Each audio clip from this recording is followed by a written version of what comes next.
بات ختم۔ حضرت عثمان غنی کا عشق رسول رضی اللہ تعالیٰ عنہ، آپ نے تو عشق و وفا کی ایک ایسی مثال رقم کی کہ قیامت تک آنے والے مسلمانوں کے لیے آپ نے ایک ایسی مثال قائم کی ہے کہ لوگ حیرت سے دنگ رہیں گے۔ ویتا حیرت میں آپ ان کو ڈال دیا۔ چھٹی ہجری میں جب آقا کریم علیہ السلام عمرہ کی ادائیگی کے لیے صحابہ کرام کے ہمراہ مکہ کی طرف روانہ ہوئے تو حدیبیہ کے مقام پر جب پہنچے تو مشرکین مکہ کو خبر ملی حضور کے آنے کی۔ وہ گھبرا گئے کہ حضور تو ہم سے لڑنے کے لیے آئے ہیں۔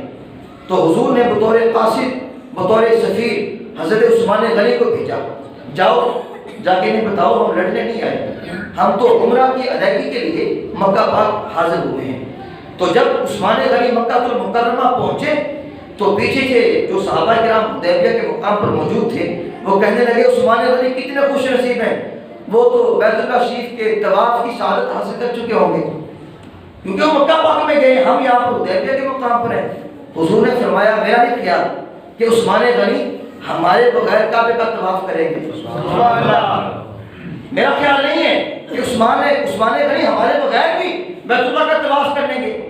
جب عثمان غنی اپنا معاملہ نپٹا کے واپس آئے تو صحابہ کرام نے بارفقی سے پوچھا اے عثمان کیا آپ نے بیت اللہ کے طواف کی سعادت حاصل کر لی ہے؟ اب سنیے جملہ عثمان غنی کا، کروڑوں سلام جناب عثمان غنی کی جرأت اور عشق رسول پر۔ تو جب صحابہ نے کہا کیا آپ بیت اللہ کے طواف کی سعادت حاصل کر چکے ہو؟ عثمان غنی نے کہا مجھے اللہ کی قسم اگر میں 1 سال بھی مکہ پاک رکا رہتا اور حضور حدیبیہ کے مقام پر ہوتے تو میں اس وقت تک بیت اللہ کا طواف نہ کرتا جب تک میرے نبی نہ کر لیتے۔ میں اس وقت تک بیت اللہ کا طواف ہرگز نہ کرتا جب تک میرے نبی نہ کر لیتے۔ کہا مجھے قریش نے کہا تھا کہ سامنے تمہارے بیت لے جاؤ جا کے طواف کر لو، لیکن کہا میں نے کہا نہیں جب تک میرا نبی نہیں کرے گا عثمان غنی بھی نہیں کرے گا۔ یہ ہوتا ہے غلامی، اسے کہتے ہیں غلام، اور اسے کہتے ہیں آقا مولا کی محبت اور عشق۔